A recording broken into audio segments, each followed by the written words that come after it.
उद्यमी व्यवसायदेखि सबै क्षेत्रका व्यक्तिहरूको दृष्टि अब आउने मौद्रिक नीतिलाई पर्खेर बसेका छन्। कोरोना भाइरसले वित्तीय क्षेत्रमा पारेको प्रभावलाई न्यून गर्न कस्तो तयारी गर्दैछ त नेपाल राष्ट्र बैंक? धराशायी बन्दै गएको अर्थव्यवस्थामा निजी क्षेत्रका लगानीकर्ता एवं व्यवसायीहरूको गुनासो र माग के रहेका छन्?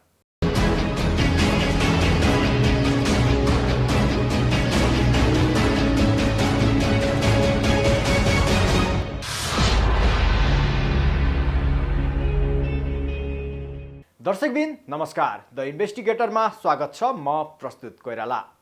नेपाल सरकारले जेठ 15 गते बजेट सार्वजनिक गरेपछि नेपाल राष्ट्र बैंकले वित्तीय स्थायित्व कायम गर्ने गरी मौद्रिक नीति सार्वजनिक गर्ने व्यवस्था रहेको छ। अन्य समयमा भन्दा यस समयको मौद्रिक नीति विशेष प्रविधिको हुनुपर्ने अहिलेको आवश्यकता रहेको छ। देशको अर्थतन्त्रलाई चलायमान बनाउन गभर्नर महाप्रसाद अधिकारीले कोभिड-19 का कारण वित्तीय क्षेत्रमा पारेको प्रभावलाई न्यून गर्ने गरी सबैलाई खुसी बनाउने खालको नीतिको तयारीमा आफूहरू लागि परेको बताउनु भएको छ।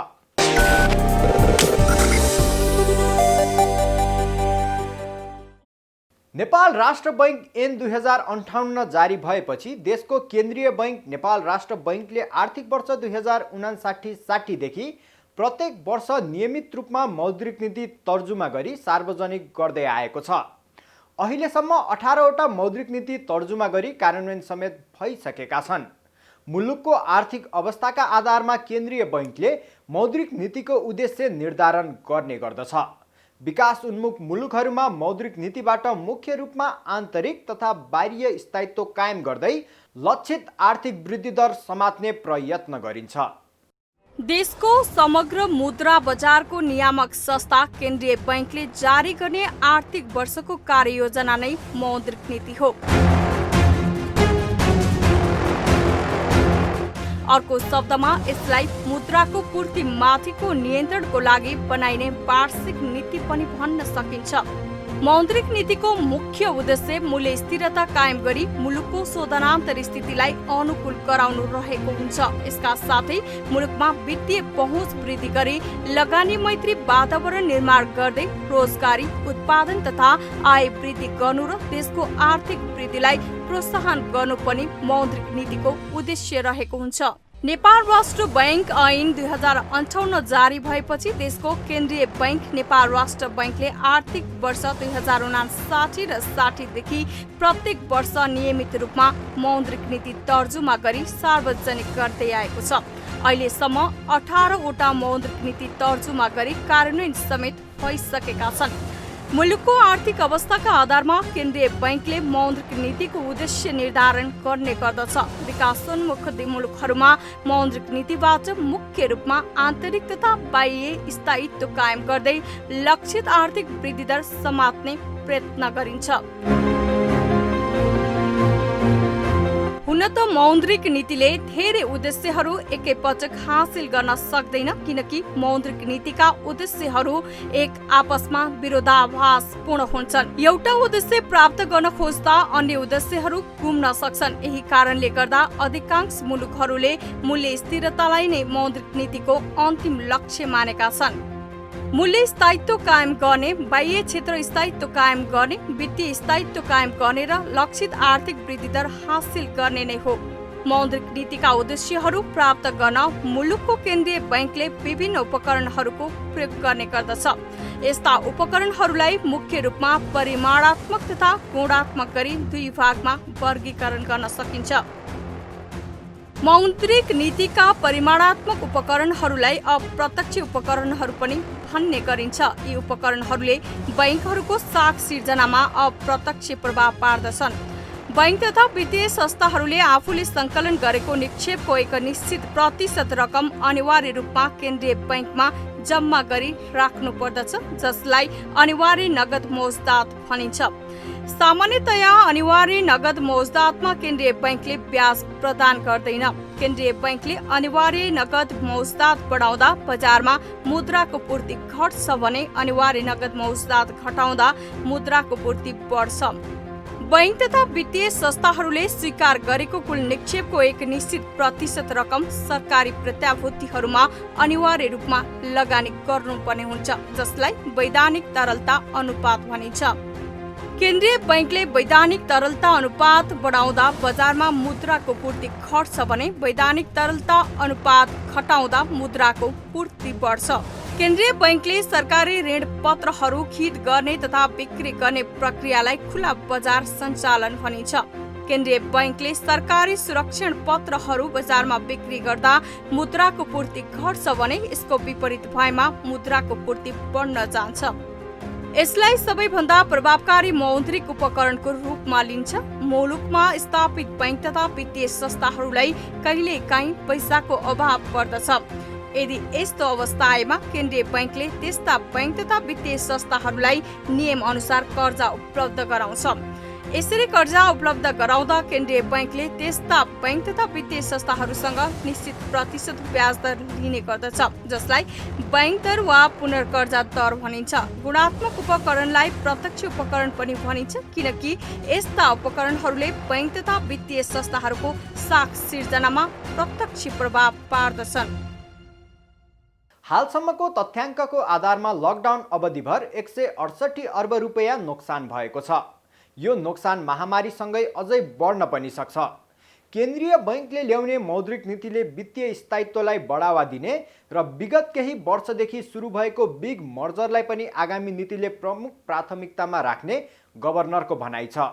अन्तर्राष्ट्रिय तथा आन्तरिक अर्थतन्त्रको विद्यमान अवस्था एवं परिदृश्यलाई आधार मानी नीति तर्जुमा गर्न लागि र त्यसमा कोभिड-19 को सङ्कटले सृजना गरेको अनिश्चितताबाट बाहिर निस्कने उपायको खोजी गरेको समेत बताउनुभयो। फाइनेन्स सेक्टर बैंक वित्तीय संस्था उनीहरूलाई इजाजत दिएको फाइनेन्सिङ गर्नको लागि राष्ट्रले गर्ने इन्टरभेन्सन भनेको एउटा टेम्पररी हो, ट्रान्जिसनल हो, अप्ठ्यारो परेको बेलाको लागि हो, सधैँलाई त्यो हुँदैन। हाम्रो इन्टरभेन्सन झन् 1 खर्बको पुनर्गजा सरकारले भनिसकेको छ। हामीसँग 37 अर्ब अहिले फन्ड छ, 37मा हामी अरू 3 अर्ब टेन्टेटिभ राख्न सक्छौँ यो वर्षको नाफाबाट। त्यसले गर्दा हामीले अर्को निर्णय के गरेका छौँ भने यो अप्ठ्यारो परेको बेलामा त्यो फन्डलाई चाहिँ हामी ब्याकअप फन्डको रूपमा राखेर त्यसको 5 टाइम्ससम्म लगानी गर्न सक्ने गरी राखेका छौँ। हामीले चाहिँ के गरेका छौँ भने यो कोभिडबाट मार नपरेको कोही पनि छैन भन्ने एजम्सम्म पुग्यौँ हामी फाइनली।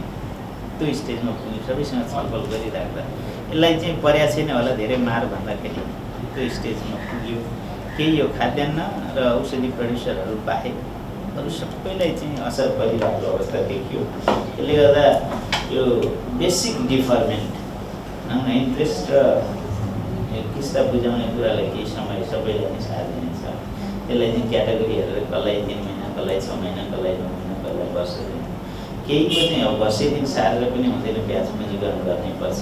यसलाई कसरी लाने, अब केही वर्षसम्म पनि रिकभर भएन यदि भनेदेखि उनीहरूलाई चाहिँ अरू खालका इन्स्टिट्युसनहरू जस्तो यो चाहिँ नयाँ कन्सेप्ट हुन्छ। हामी प्राइभेट इक्विटीको कन्सेप्टबाट अथवा त्यो एमसीको कन्सेप्टबाट ती इन्स्टिट्युसनहरूलाई कसरी बचाउने, हाम्रो टार्गेट चाहिँ के छ भने अहिले बनेका होटलहरूलाई हामी स्टोरमा परिणत हुन नपरोस् भन्ने किसिमले होटलले जुन किसिमको कन्ट्रिब्युसन पर्यटनको लागि गर्छौँ त्यो स्टोरले राष्ट्रलाई गर्न सक्दैन। त्यसकारण त्यो हिजो कतिपय होटलहरू स्टोरमा कन्भर्ट भएको छन्, त्यो स्थिति भोलि नआओस् भन्ने किसिमबाटै हामी प्लान गर्न खोजेका छौँ। यी कामलाई चाहिँ यो मनी पोलिसी मात्रै होइन, फिस्कल साइडबाट पनि सपोर्ट गर्नुपर्छ। होला अहिले जरुरी छैन, नेक्स्ट इयरका कुराहरू नीति तथा कार्यक्रम, बजेट र मौद्रिक नीति एक अर्कालाई पूर्णता दिने ढङ्गले आउनुपर्ने पूर्व अर्थमन्त्री बाबुराम भट्टराईले बताउनु भएको छ।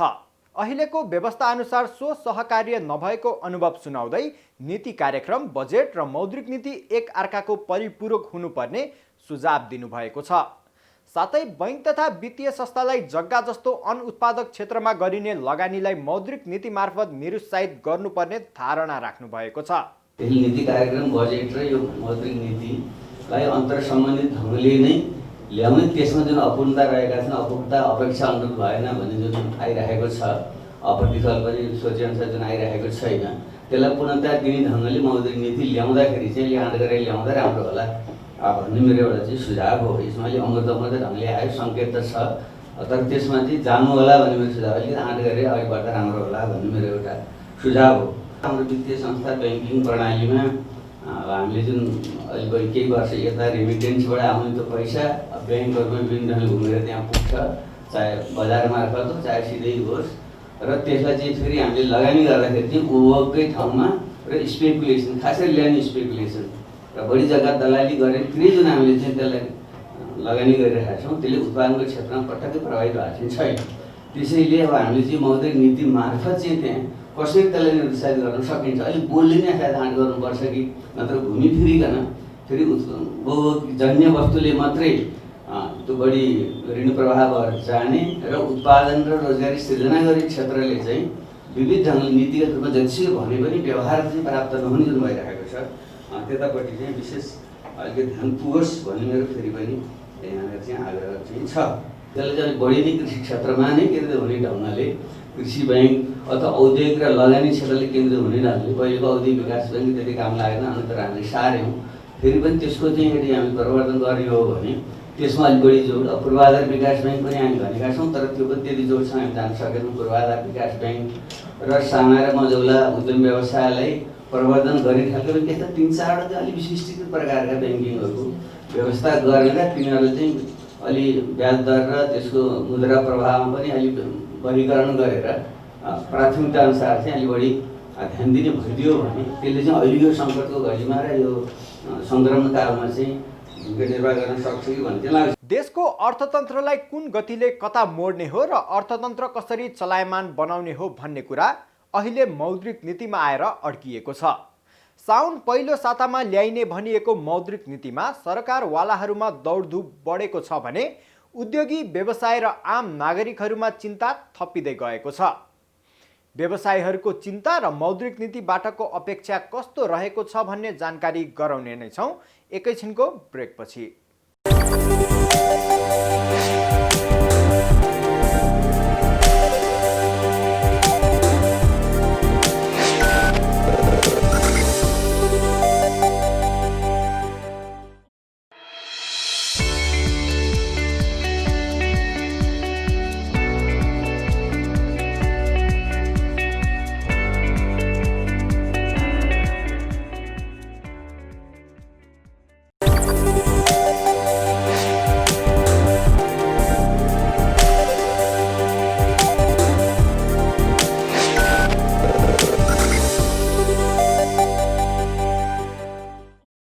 ब्रेकपछि पुनः स्वागत छ। दर्शकबिन हामी राष्ट्र बैंकले सार्वजनिक गर्ने मौद्रिक नीतिमा सरकारवालाको माग र राष्ट्र बैंकको तयारीबारे जानकारी गराउँदैछौँ।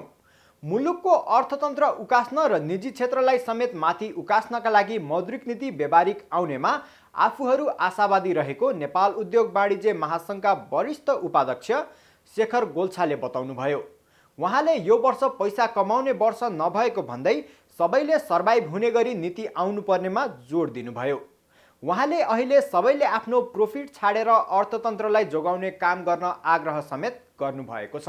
विगतका समस्याहरू भन्दा यो कोभिड-19 को समस्या अति नै गम्भीर छ, किनभने यसको जुन एउटा फिगर्सहरू छन् जुन अहिले आइरहेको छ।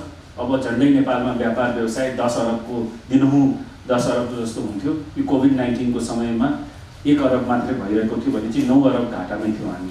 केही त्यसको रिकभर होला र त्योभन्दा पनि एउटा महत्त्वपूर्ण विषय के छ भने झन्डै 5 लाख युवाहरू नेपालमै विस्थापित हुने अवस्था आइसकेको छ र बाहिरबाट पनि जुन खास गरेर गल्फ कन्ट्रीबाट धेरै युवाहरू विस्थापित भएर आउने एउटा अवस्था आएको छ। झन्डै 10 लाख युवाहरूलाई अब व्यवस्थापन गर्नुपर्ने चुनौती अब हामी सबैको काँधमा आइसकेको छ। र एउटा अर्को महत्त्वपूर्ण विषय के हो भने हाम्रो मनोबल साह्रै नै कमजोर रहेको छ र त्यसैले गर्दाखेरि यो 3टा कारणले गर्दाखेरि अहिले कोभिड-19 को समस्या पहिलाको चुनौतीहरूभन्दा तुरन्तै समाधान हुने खाले जस्तो देखिएको छैन र त्यसैले गर्दाखेरि यसपालिको मोनेटरी पोलिसीमा विशेष चासो सबैको रहेको छ। र हामीले के चाहेका छौँ त यो मोनेटरी पोलिसीमा? हामीले मुख्य 4वटा कुरा चाहेका छौँ।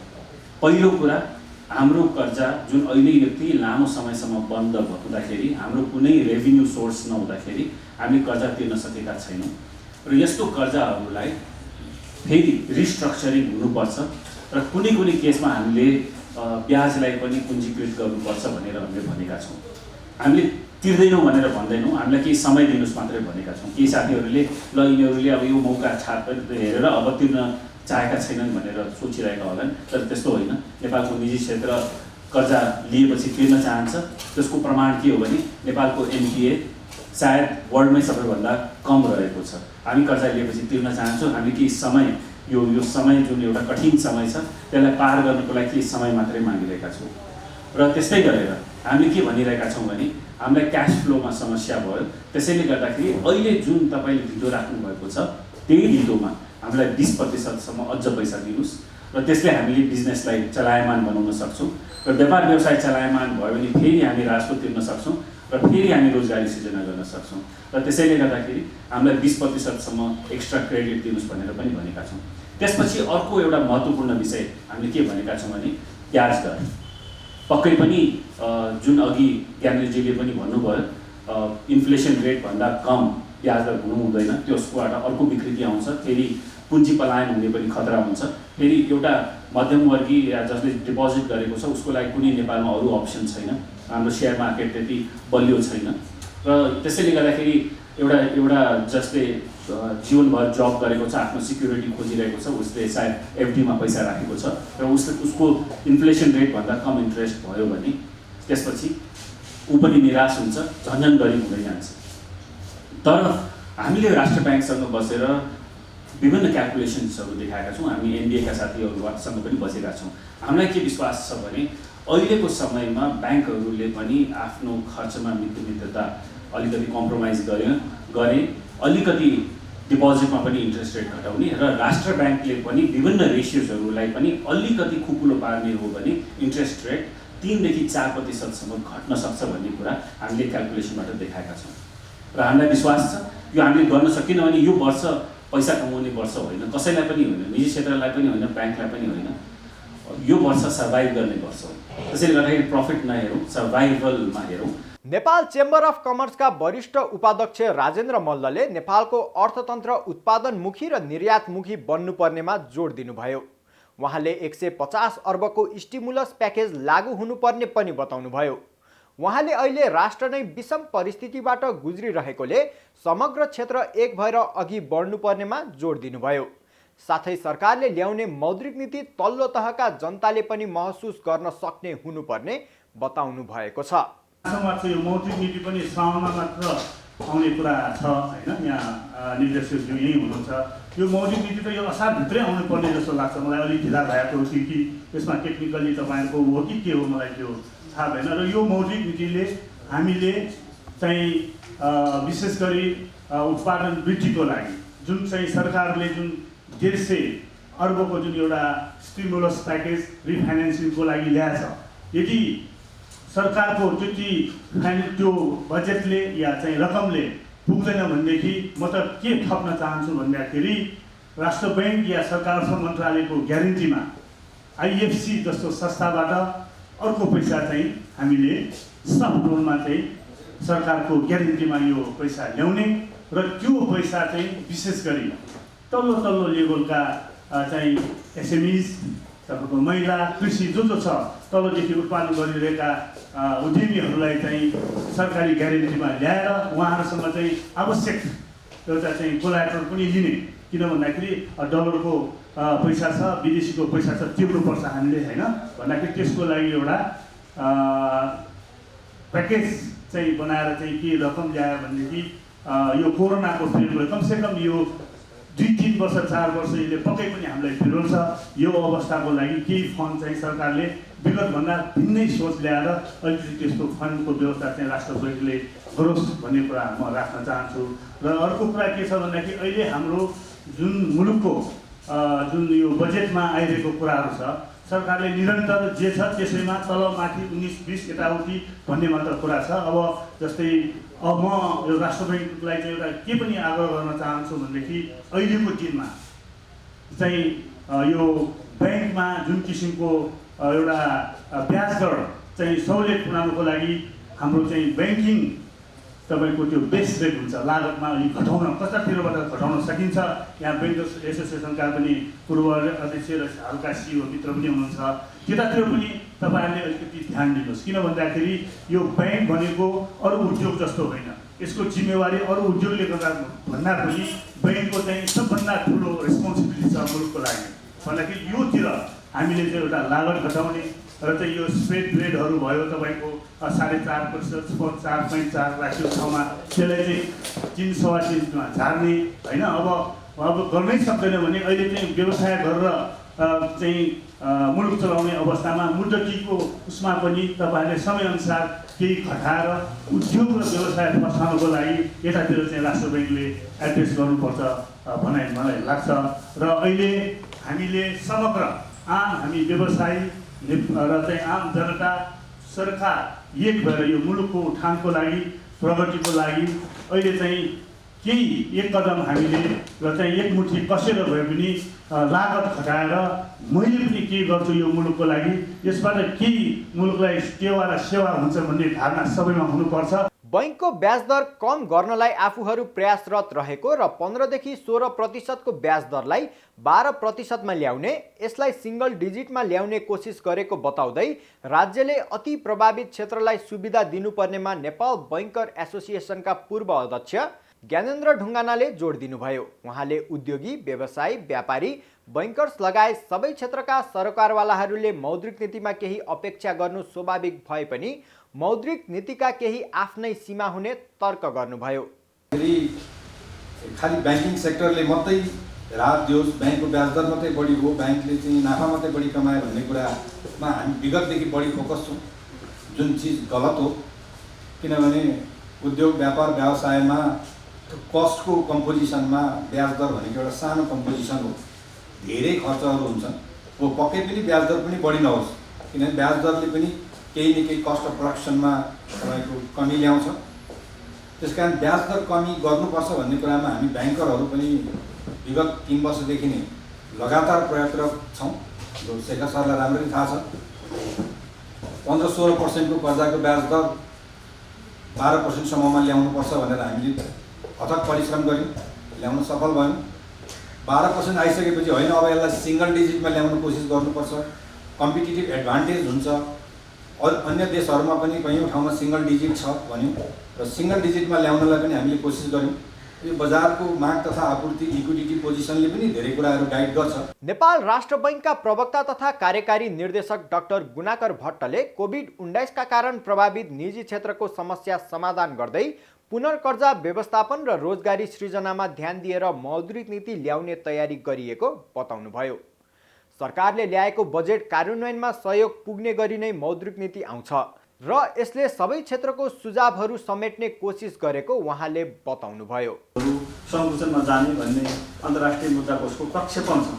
तर यो मैले यो सन्दर्भ किन जोडेको भनेर भन्नुहुन्छ भने 3-4 वटा कुराहरू यो कोभिड-19ले हरेक अर्थतन्त्रमा, विश्व अर्थतन्त्रमा र हाम्रो जस्तो विकासोन्मुख अर्थतन्त्रमा पनि सृजना गरेको छ।